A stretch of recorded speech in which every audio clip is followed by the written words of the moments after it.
Nah, kalau tadi kita sudah mempelajari tentang kasus yang sepotong-sepotong, ya kan? Nah, ini di sini saya akan menjelaskan kasus dari awal, dari pembuatan use case sampai pembuatan sequence diagram, prosesnya seperti apa, gitu ya.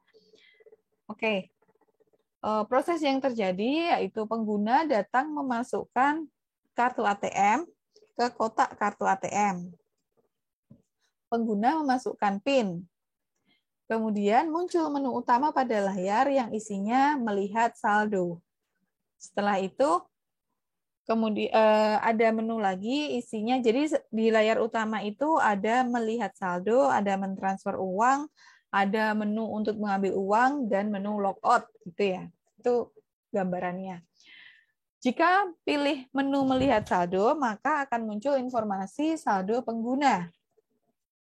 Jika pilih menu mentransfer uang, maka yang pertama kali muncul adalah nomor akun penerima, artinya nomor tujuan yang akan kita tuju itu di nomor rekeningnya berapa, untuk penerima kita mau transfer ke nomor rekening yang mana, gitu deh gampangannya ya.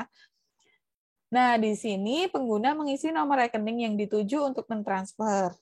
Setelah pengguna mengisi nomor rekening yang dituju, maka akan muncul layar jumlah nominal uang yang akan dikirimkan.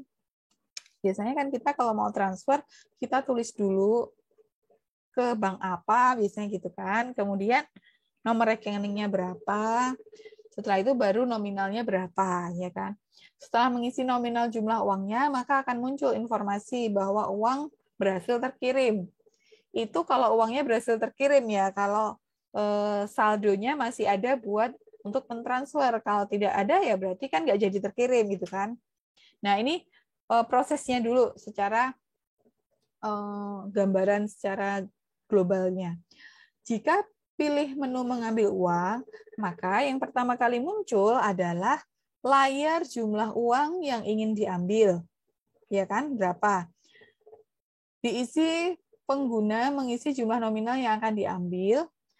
Kemudian setelah itu akan muncul informasi bahwa uang berhasil diambil. Lalu uang tunai dan kertas notifikasi jumlah saldo terakhir akan keluar dari mesin ATM. Nah, yang terakhir, jika memilih menu logout, berarti kartu ATM akan keluar, ya kan? Nah, ini proses yang terjadi di sistem ATM. Nah, sekarang ada kita pertama kali membuat use case diagram terlebih dahulu, yaitu pengguna memasukkan kartu, lalu memasukkan PIN, ya kan?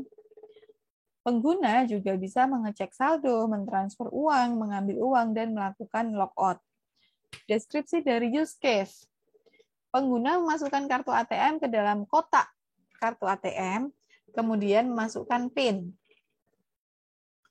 Kemudian, pengguna dapat mengecek saldo. Artinya ini tuh apa? Berarti ini harus memasukkan PIN dulu, baru dia bisa melakukan cek saldo, transfer uang, ambil uang, dan logout. Pengguna dapat mentransfer uang, dapat mengambil uang, dan pengguna dapat melakukan logout. Nah, ini deskripsi dari use case. Kita lihat di sini ada 1, 2, 3, 4, 5, 6 use case ya. Nah, kemudian di sini ada kelas diagramnya. Deskripsinya, dalam kasus sistem ATM ini ada 20 kelas. Apakah semuanya harus banyak? Enggak, tergantung kekomplekan sistem Anda, gitu ya. Kelas sistem ATM memiliki kotak uang, ini ya, sistem ATM memiliki kotak uang, kwitansi, menu PIN, kotak kartu. Kemudian kelas kotak kartu memiliki, kelas kotak kartu ini melakukan digunakan untuk melakukan proses validasi kartu. Kalau misalnya nggak ada proses validasi kartu gimana? Hanya ini bisa, boleh. Tergantung kompleksitas dari sistem Anda. Kalau ini dibuat sendiri-sendiri untuk memudahkan gitu. Kemudian yang keempat, menu PIN digunakan untuk melakukan proses validasi. Proses validasi akun ini ya. Di mana proses validasi akun nanti untuk mengakses login. Ada login tersendiri untuk proses validasi akunnya. Kemudian, kelas menu utama merupakan kelas induk. Ini menu utama merupakan kelas induk. Nah, anaknya siapa? Anaknya ada menu mengecek saldo, ada menu transfer uang, ada menu mengambil uang, dan ada menu logout. Itu anaknya. Di mana properti di kelas induk, jadi properti yang ada di sini akan dimiliki juga oleh ini, anaknya. Di kelas induk berarti anaknya harus memiliki juga. Nih. Oh, kurang 9 menit ya. Bentar. Kemudian,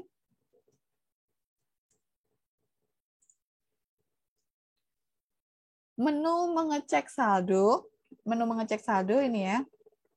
Menu mengecek saldo untuk melakukan proses pengecekan saldo, di mana dia harus mensinkronkan antara tabel account, balance, dan tabel transaksi. Begitu juga dengan menu mentransfer uang. Dia melakukan proses transaksi mentransfer uang harus mensinkronkan dengan account, balance, dan transaksi. Begitu juga dengan yang ini. Nah, kemudian, nah ini kelas diagramnya seperti ini. Nah, kemudian kita lanjutin ke sequence diagram, memasukkan kartu ATM. Tadi kan kita ada 6 use case ya. Salah satunya ada memasukkan kartu ATM. Ini kita lihat activity diagramnya. Pengguna menyiapkan kartu, kemudian memasukkan kartu. Nah, sistem ATM-nya ngapain? Sistem ATM-nya memvalidasi kartu. Kalau misalnya kartunya tidak valid, maka dia akan mengeluarkan kartu. Selesai. Kalau kartunya itu valid, berarti dia akan menampilkan menu PIN. Nah, setelah itu, sequence diagram. Sequence diagram dari dari proses memasukkan kartu ATM. Jadi kalau activity diagramnya tadi kan seperti ini ya. Secara garis besar, tetapi sudah menjurus ke proses memasukkan kartu ATM. Nah, kalau yang ini, sequence diagram untuk memasukkan kartu ATM. Sequence diagram ini lebih detail lagi daripada activity diagram. Nah, di sini akan kelihatan dari aktor atau sistem-sistem yang berinteraksi dengan sistem yang akan Anda buat gitu. Contohnya ini. Pengguna, ini di sini ada boundary, ada interface ya kan. Kemudian ada proses validasi kartu serta ada boundary lagi interface untuk menu PIN. Nah, pertama pengguna memasukkan kartu dulu, ya kan? Kemudian setelah itu memvalidasi kartu. Setelah masuk ke proses validasi ya. Nah, apabila di sini dikotakin ini, apabila kartunya valid, apakah kartunya valid? Misalnya iya, dia akan menampilkan menu PIN. Nih. Apabila kartunya tidak valid, dia akan mengeluarkan kartunya. Nah, ini merupakan pendetailan dari yang ini. Jadi kelihatan gitu. Kelihatan ini sistem-sistem yang sedang berinteraksi itu apa aja itu akan kelihatan gitu. Nah, ini contohnya. Kemudian masuk ke yang lain. Activity diagram untuk memasukkan PIN. Pengguna mulai, kemudian memasukkan PIN, setelah itu memvalidasi account, setelah itu apakah PIN-nya valid? Kalau PIN-nya valid, dia langsung menampilkan menu utama selesai. Nah, ketika PIN-nya tidak valid, dia akan kembali lagi ke sini, memasukkan PIN lagi. Terus melakukan validasi lagi, ketika tidak valid lagi sampai 3 kali, maka akan diblokir kartunya. Habis itu selesai. Nah, sequence diagramnya, pengguna memasukkan PIN-nya ke dalam menu PIN, ya kan? Setelah itu validasi. Setelah validasi, dikonfirmasi dulu kan ke account dulu. Ke account disinkronisasi dulu ID login-nya, kemudian PIN-nya dicek dulu ke tabel. Ini kan tabelnya tadi ya, tabel login, tabel account.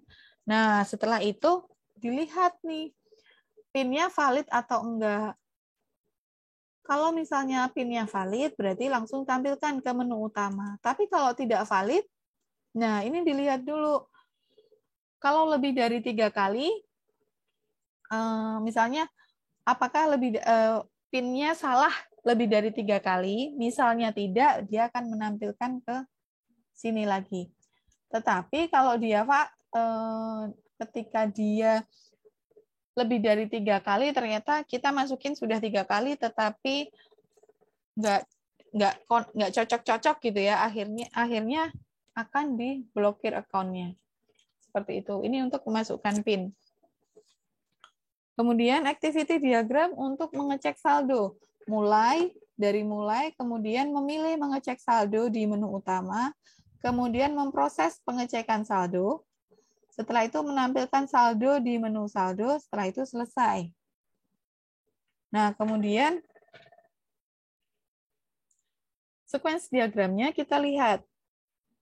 Menu utama, ada menu utama, proses mengecek saldo, ini objek-objek yang berhubungan ya. Kemudian ada account, balance, transaksi, menu mengecek saldo. Di menu utama dulu, pengguna ingin memilih mengecek saldo ya kan, dia masuk dulu ke menu utama, kemudian lihat saldonya. Nah, sistemnya itu akan melihat dulu account-nya, dicek dulu account, kemudian balance-nya, tabel balance, di tabel balance, kemudian tabel transaksinya. Tabel transaksi itu biasanya digunakan untuk historinya itu ya, histori atau mutasi rekening. Nah, setelah itu baru menampilkan saldo. Kalau cuma mengecek saldo, berarti kan kita melihat uang yang ada di database gitu ya. Kita melihat keterangan yang ada di database. Jadi ya udah lancar gitu. Nah, tapi saat transfer uang ini kita lihat activity diagram untuk transfer uang. Mulai memilih mentransfer uang di menu utama. Kemudian setelah itu memasukkan nomor rekening tujuan. Setelah itu memasukkan uang yang dikirim.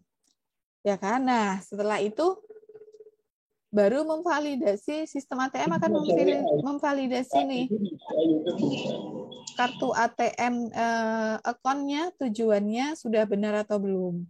Kalau akun tujuannya sudah valid, berarti dia langsung menghitung kecukupan saldo. Jadi kita cukup nggak nih saldo kita, gitu kan?